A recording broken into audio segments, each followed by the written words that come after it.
You're about to waste another Christmas, and there won't be another one till next year. And guess what? We don't want us to waking up next year and realizing it's time for school. I have not done anything apart from watch series and gain some extra facts. So in this video, I'm going to be talking about what Christmas is actually really all about, and how to get our family members giggling, academics singing, and some brutal facts that you won't like to hear. So let's go. So Christmas is first and foremost all about Jesus. John 3:16, for God so loved the world that he gave his only begotten son, that whosoever shall believe in him shall not perish but have everlasting life. So Christmas is not about three wise men, it's not about frankincense, it's not about hay and all those things, even though those really played a key part in Jesus' birth. So through every hymn, through every carol, through every song, Jesus is the focus and Jesus is the reason for the season. But shall all in all, Christmas is all about love, the love that you share to others, and the love that Christ has for you. And so, all these relationship people that keep making Christmas about them, please wait for Valentine. If I know you guys here, please. Christmas is strictly for the love that Jesus has for us. And so, let's jump to the things for family that you and your family should definitely do this Christmas. If not, there's no F in festive. So let's talk about spreading the love of Christ to your family first and not just yourself through your academics. That's coming up later on in this video. Whenever it's somebody's birthday now, they always throw birthday party. You come, you bring gifts, you celebrate with the celebrant, talk to them, and you show them your love, right? It's the same thing for Christmas. I really don't understand the whole concept of not going to church on Christmas Day. Like, can we go and celebrate the King of Kings and the Lord of Lords? The whole point of doing that is just to celebrate the birthday person. Some people have this strange ideology of okay, how are we sure that Christmas is actually like the 25th of December is actually was birthday. But I just feel like no matter what day it was actually back in the day, taking out one day in the year to celebrate the King of Kings that died so that we might have everlasting life is not too much to ask. And then the second thing, decorating. Guy, I really wish I was at home when my mom decorated the house because that had to be like one of the funnest, like most fun parts. Just decorating the house with bells, with different stuff, with all these scrunchies, bells on the tree. It's just, I don't know, it just gives you that winter feeling, even though it's like Hamatan or something. But it's just, I feel as if to me, it's just the opportunity to like bond with your family members and have some fun. So the third most important thing, hey, Christmas carol. How can you do Christmas and you didn't go for any carol? Does your conscience speak? Hey, Christmas carol is always a banger, you know. So just try to go Christmas carol and beg, because I just love the whole concept of singing songs and dramas and all the different things just to celebrate the birth of Jesus Christ. Christmas carols is just an opportunity for everybody to come together and celebrate Jesus without the whole normal church setting. Please be sure to subscribe to join this group of believers that are growing academically, spiritually, and so much more. To support the channel, please be sure to subscribe and like if you're getting something so far. Love you guys. Of the herald angels sing along.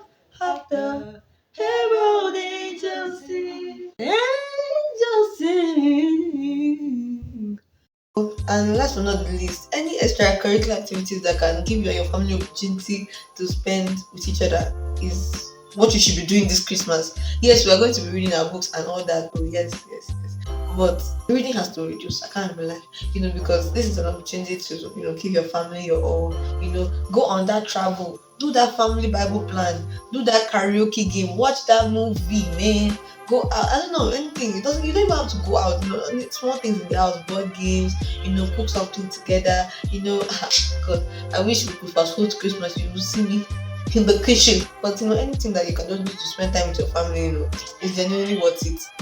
Because it's Christmas. I don't know anything that floats your boat. Just make sure that you and your family are having the time of your life.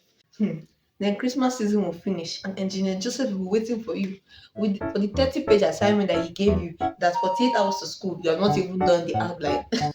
We're not having that this academic session, please. And so there are 4 things that we're going to be doing to ensure that our academics don't fall. And number 3 will shock you. So I guess we all know the basics. If we don't plan, we plan to do. Put your timetable out. What we want to be reading every single day. It's quite simple. I really made a video on that, so I'll be leaving a link to that up here. And so my second point to me is Since this December, because the December period we won't be reading as much, we need to make sure that every single moment that we read, we're actually getting things into our head. We're not going to be using the normal passive reading techniques, but I'm going to be talking about active recall and 3 ways that I actually practice active recall that I can say has really helped me. So let's get into it. Everybody always tells you practice active recall. But I just always find myself on the internet searching different ways to practice active recall, and I find absolutely nothing. And it's quite frustrating sometimes. But over time, I have found 3 different ways to practice active recall that have actually really helped me. So the first one I would say is at the beginning, I try to write down all things that I already remember about the course, because I've obviously read this course before or something like that. So I just try to write down all things that I already remember, so that those things that I already know will stick in my head, so that when I want to now read this new fresh material, to just judge the ones that I already know. Because if you just go through everything, you most likely forget those ones that you already even remember. So then the second one I would say is, as I'm going through the the passage and I'm reading it, I'm not just writing the summarization, but I'm writing the possible questions that will come back on this. So that by the time I'm done reading, I will not answer the questions that I have set by myself that I think the lecturer can possibly ask. That way, I'm not just consuming it, but I'm also giving the information out. So that way, when I want to write things out, I also remember myself writing it out and answering these questions. And I feel this is like the most effective one for me. And then the third one would be trying to teach myself. This I really applied this in a course that was really giving me issues. That's the thermodynamics. If you know, trying to connect all the dots. I don't really know what they call this particular technique, but I think it's Bob. I know Faye Films always talks about it. It's like using bubbles to connect all points together. That I think when I'm editing, I'll write the real name of it. So what I just simply do is try and connect all the knowledge through bubbles. Then I write the main course in the middle and all the topics and how they relate.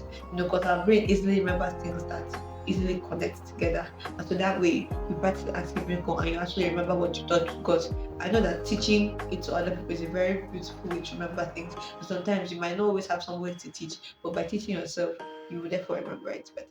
So number 3 that I said to shock you guys is, I want you to just really know that, and just keep to your mind that this is Christmas time and you're not going to read as much as you would. And so there's little times when you read, make sure you make the most of it. That would be number 3 for me. Don't spend your whole time reading, don't spend your whole time playing. As much as possible, try your best to find the balance. If not, go see what your man will fit up. And then number 4, I would say embrace group study if you can, you know, because sometimes it's quite hard to organize something, one person will not go or something like that. But if you can do group study, it will really be advisable, because this time and season, most likely you won't really want to, you won't really feel like reading on your own, and you just need somebody else to give it that ginger. So, having somebody else that you're reading with will actually make the journey more interesting. But the facts about this Christmas series that I want to talk about, I know that some people will beg to differ, but I would say Christmas season number 1 is not about who cooked the biggest food, who made the most rice.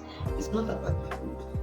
The rice is just an addition to the celebration. It's not the reason for the celebration. And second, I would say it's not a season to just be partying unnecessarily. The partying should be in focus of, yes, so Jesus is the reason for the season, for the season.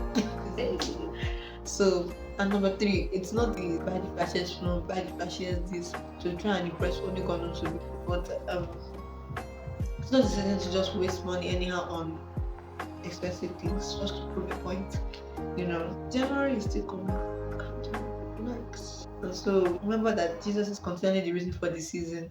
Don't abandon your academics all in the name of festive seasons. Like I said in the thumbnail, they can be focused and they can be festivities. It's just knowing how to combine the two of them to produce results. And by the way, all this won't work if you don't know how to balance your holiday time usage very well. So watch this video on the side to find out how you can maximize your holiday to the fullest to produce results. Thank you so much, you guys, for watching.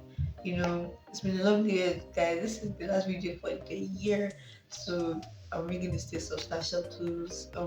With the peace of God be with you, and have the best of holidays, have the best of times. Be sure to subscribe if you enjoyed this video, and be sure to like too if you also got something. I'll be seeing you guys next year. Bye, guys.